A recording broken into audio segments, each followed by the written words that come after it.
Anda orang kecil diuji dengan ujian kecil. Anda orang menengah diuji dengan ujian menengah. Anda kedudukan yang tinggi, maka akan diuji dengan kedudukan yang lebih tinggi lagi. Maaf, Allah tidak akan menguji dedaunan dengan angin yang menerpa akar. Pasti berbeda. Karena angin ketika kedudukan semakin tinggi, maka angin semakin kencang akan menerjangnya. Yuk kita turunkan. Jenis ujiannya bisa 3. Allahu Rabbi wal Islam dini wa Muhammadan Rasulullah wa yaqini. Maka di sini ada gambaran pada kita yang pertama, kalau antum sedang dibimbing oleh Allah menuju kedudukan yang tinggi, maka sadarlah teman-teman, saat yang bersamaan antum tidak akan sunyi dari rintangan-rintangan sekitaran. Catat itu baik-baik. Anda kedudukan biasa, naik luar biasa, maka hambatannya itu akan semakin meningkat, tidak sama dengan sebelumnya. Anda orang kecil diuji dengan ujian kecil. Anda orang menengah diuji dengan ujian menengah. Anda kedudukan yang tinggi, maka akan diuji dengan kedudukan yang lebih tinggi lagi. Maaf, Allah tidak akan menguji dedaunan dengan angin yang menerpa akar. Pasti berbeda. Karena angin ketika kedudukan semakin tinggi, maka angin semakin kencang akan menerjangnya. Yuk kita turunkan. Jenis ujiannya bisa 3. Bismillah. Tenang aja mas ya. Antum lihat aja, tulis ya. Biar saya ngapus, insyaallah. Perhatikan baik-baik. Sini. Kedudukan bersanding dengan ujian. Kalau rumus fisikanya, F berbanding lurus dengan P. Gaya berbanding lurus dengan tekanan. Jadi kalau antum misalnya rumus asalnya F1 sama dengan F2, gaya gerak sama dengan gaya dorong. Kalau dikembangkan ke sini, tenaga kecil begini, maka yang bunyi kecil. Kalau besar, semakin besar lagi. Nah, memahami rumus ini, F sama dengan P. F berbanding lurus dengan tekanan. Ada gaya tekanan juga yang cukup kuat. Ketika antum pukul kencang, suara kencang. Tapi ini lebih sakit kan? Tekanannya lebih kuat. Itu agak berbeda. Itu dalam persepsi positif. Dalam persepsi negatif juga bisa. Gaya berbanding lurus dengan tekanan. Semakin orang banyak gaya, semakin tertekan hidupnya. Ya? Tanya. Sekarang lihat sini. Rumus ini kalau kita turunkan lewat ayat, am hasibtum an tadkhulul jannata. Apakah Anda akan duga begitu mudah masuk surga? Walamma yatikum matalul ladzina khalau min qablikum. Sementara Allah belum menguji Anda seperti orang dulu yang dijamin surga mendapati ujian. Apa jenis ujiannya? Ini manhaj hidup kita dan kita berhenti di sini. Maaf, saya mungkin hanya 5 ayat dulu untuk hari ini ya. Massatuhumul ba'sa. Ujian pertama disebut dengan ba'sun. Jamaknya ba'sa. Ba'sa. Ini masih ringan. Misal, jarang ke masjid, sekarang mulai ke masjid. Begitu antum ke masjid, Allah kasih ujian. Sesuai dengan kadar niat antum. Kasih ujian gerimis. Ke masjid gak?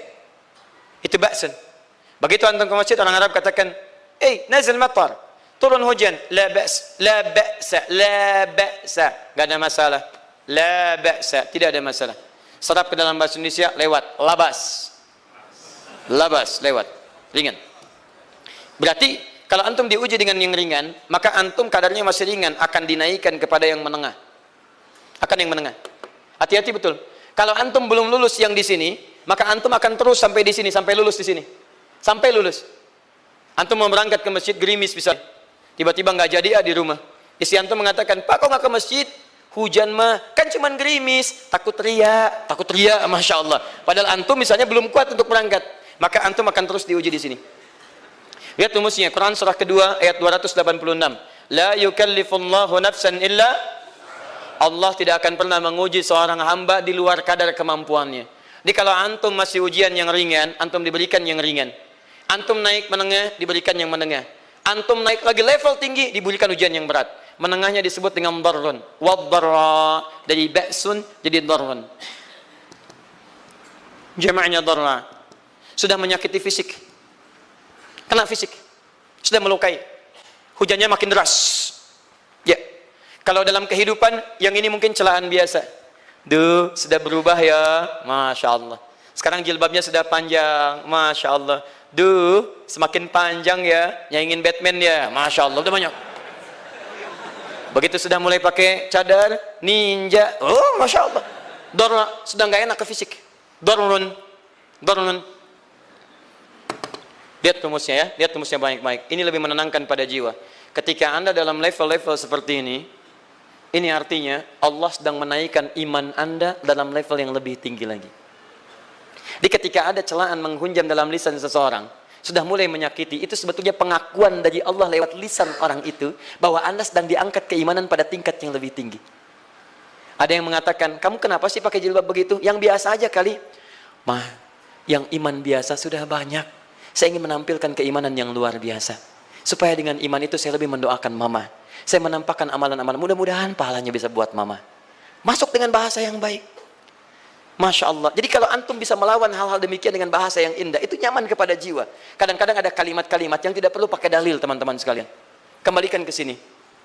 Terakhir, wazulzilu zilzal. Zulzilu zilzal. Gempa, goyang. Dia ada ujian yang bisa menggoyangkan diri kita, membuat gempa hati kita. Antum sudah nggak kuat, kadang-kadang di jalan sempoyongan, padahal nggak ada gempa di luar, cuman hati kita kayak kena goncangan. Diserang sana, serang sini, nggak bisa tidur, nggak bisa makan, tawarin ini susah, itu susah. Wazulzilu. Bahkan hatta yaqula Rasulullah walladzina amanu ma'ahu mata nasrullah. Sampai-sampai Rasul SAW, bahkan orang-orang beriman, bahkan yang setelahnya bisa mengatakan, kapan ini berakhir? Akan tiba masa Anda mengalami satu situasi sampai Anda mengatakan, kapan berakhirnya yang seperti ini? Serang, serang, serang. Perhatikan, jika Anda berada pada level ini, saya ucapkan selamat kepada Anda. Karena Anda akan diangkat pada kedudukan yang tertinggi di antara sekian ujian yang ada. Zuzan. Artinya Allah akan naikkan Anda pada derajat yang tinggi. Karena hukum ujian tadi, la yukallifullahu nafsan illa wus'aha. Allah nggak akan menguji seorang hamba di luar batas kemampuannya. Jadi kalau Anda sudah dipandang oleh Allah siap menerima yang ini, maka Anda akan diberikan zilzal. Kalau Anda nggak mampu, Anda hanya akan diberikan darra atau ba'sun. Dimohon maaf, kalau di antara jamaah yang hadir saat ini, Anda merasa sedang punya masalah yang berat, membuat hati Anda goyah, saya ucapkan pada Anda, dari sekian hamba Allah yang ada di muka bumi, cuman Anda yang diberikan itu. Artinya Allah akan mengangkat derajat Anda. Ayo bahagia. Dan yakinlah, bukan orang lain yang dititipkan, Anda yang diberikan. Allah percaya pada Anda, kenapa Anda tidak yakin? Bukan orang lain. Jadi mustahil Allah memberikan ujian berat kalau Anda nggak sanggup. Karena cuma Anda yang sanggup, Anda yang dikasih. Makanya jangan mengeluh. Jangan katakan, ya Allah, kenapa saya, ya Allah? Why me? Kata Allah, why not? Kamu yang bisa. Yang lain tidak. Dan tanpa harus Anda menuliskan status. Memang cuma saya yang sanggup. Oh, Masya Allah. Gak usah. Sadari. Kalau bukan sayang, Allah itu punya sifat adil. Gak mungkin menukar sesuatu di luar kadarnya. Antum tahu cicak? Halo? Jangan katakan wallahu alam, cicak. Cicak, baik. Bagaimana aktivitasnya? Merayap. Di mana? Dinding. Apa makanannya? Nyamuk. Nyamuk bagaimana aktivitasnya? Terbang. Pertanyaan saya, di mana keadilan Allah menjadikan makhluk yang merayap makanannya terbang? Kalau nyamuk masuk kategori pertama tadi, pintar dan tahu dirinya pintar, jadi mainan cicak. Cicak, ayo tangkap. Cicaknya cuma merayap, dianya terbang. Beruntungnya nggak ada nyamuk yang jenius. Tapi yang paling hebat, perhatikan bagaimana lisan orang tua kita menanamkan kalimat-kalimat untuk menanamkan tauhidullah subhanahu wa ta'ala. Cicak diam merayap. Perhatikan, yang Allah tuntut pada cicak, merayap kamu. Walaupun cuma diam-diam. Lihat baik-baik, diam-diam merayap. Datang seekor, Masya Allah, ketika dia merayap, nyamuk datang. Lihat, bukan cicak mendatangi nyamuk, tapi nyamuk mendatangi cicak. Kalau cicak tidak merayap, mustahil nyamuknya datang. Allah hanya tunjukkan, kamu merayap ya, nyamuk datang. Sekalipun dia merayap, cuman diam-diam, nyamuknya datang. Jadi hukum Allah itu kalau dipatuhi, nikmat kehidupan. Cicak gak merayap, nyamuk gak datang. Cicak merayap, nyamuk datang. Datang seekor nyamuk. Setelah itu, silakan. Jadi kalau kita teman-teman ikuti hukum Allah, mau berat, alhamdulillah. Mau ringan, alhamdulillah. Ya mau sedang, alhamdulillah. Begitu diangkat, artinya ada pengakuan dari Allah, iman kita akan diangkat. Cuman, bahasa Nabi Ya'qub alaihissalam kepada Yusuf alaihissalam, mesti ada persiapan dalam mengatasi itu semua. Tidak cukup hanya mendiamkan saja. Maka kata Nabi Ya'qub, jangan kisahkan dulu. Bikin dulu pemetaan-pemetaan untuk mudah mengatasi itu semua. Ini poinnya. Anda harus punya rencana.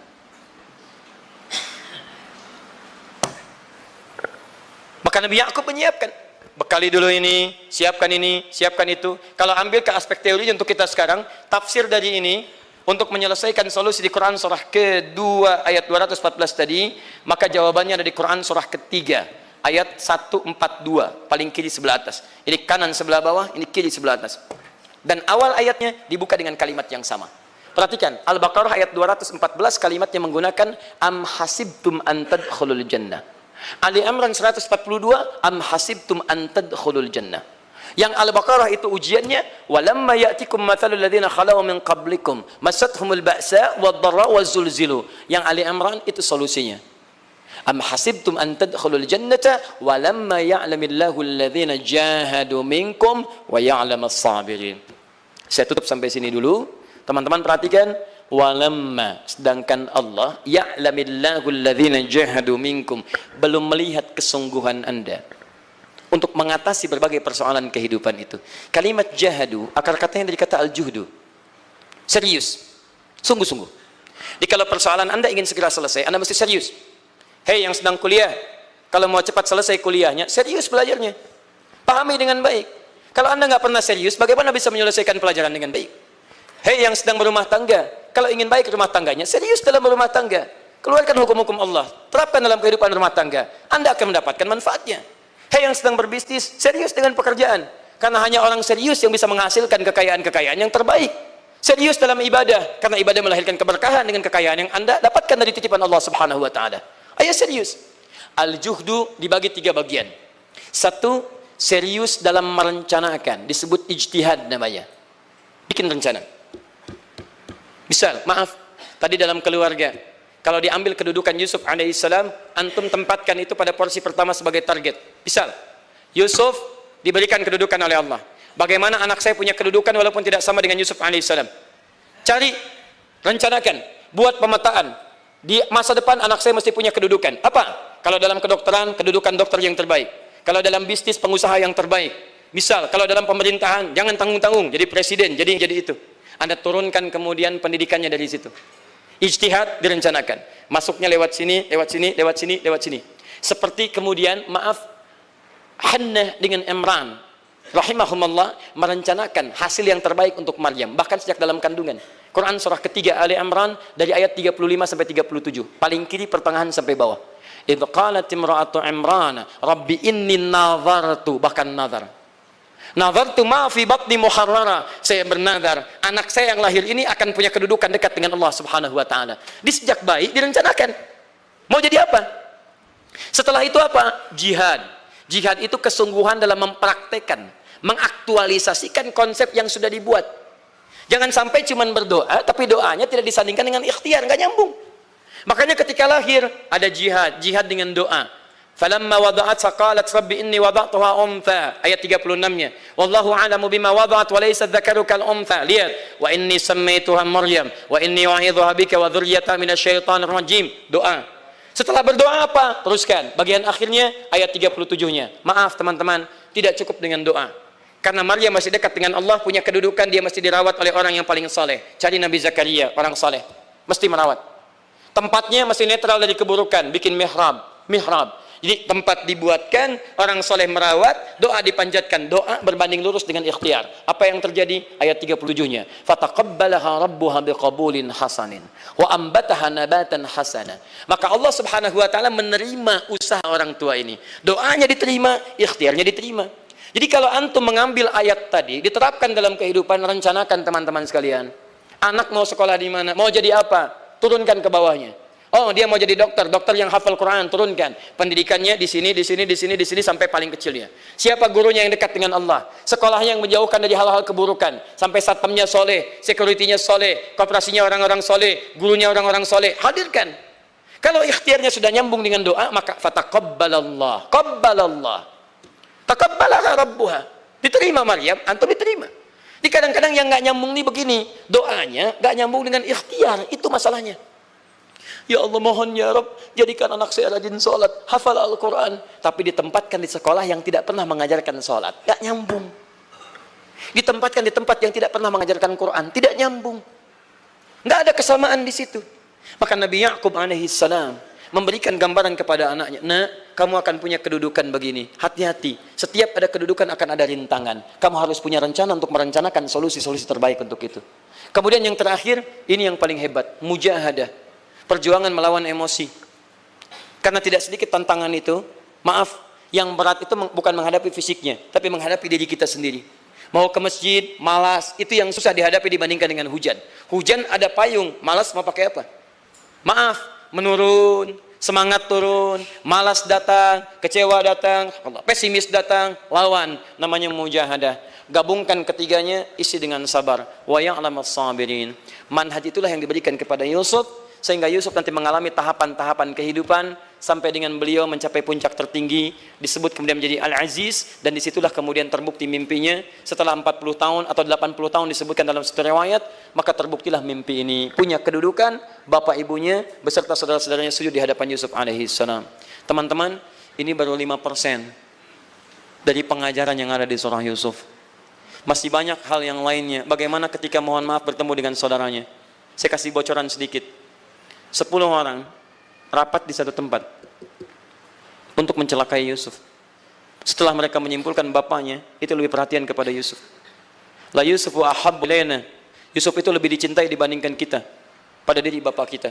Bapak kita salah nih. Bapak kita salah. Masya Allah. Bapak kita sesat nih.